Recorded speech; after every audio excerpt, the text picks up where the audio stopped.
iPhone low sound problem. Hey everyone, welcome back to the channel. In this video we're going to learn how we can solve the low sound problem on iPhone, so make sure to watch the video till the end.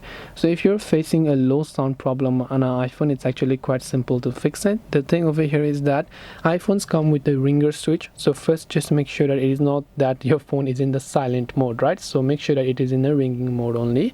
Second thing, you can also check this manually from settings by going to settings, sounds and haptics, and make sure the ringer is not set to silent. I'm only setting this as silent because I'm recording right now, but you can simply set this to a certain level over here and make sure the volume is not low. Another thing is that if you're watching a certain YouTube video and then the sound from that video is quite low, it could be that the video itself has a low sound, so you can try to switch between the videos. If you still have a low sound after that as well, then it could be that your speakers might be blocked at the bottom. It could be a hardware damage. So if your iPhone had gotten into water recently, or maybe a lot of dust went inside, then that's when this happens. You can try to remove the dust manually, or you can take it to a professional service center. So I hope that this video helped you. If you have got any more questions, feel free to leave them down below. Thank you for watching and see you soon in the next video.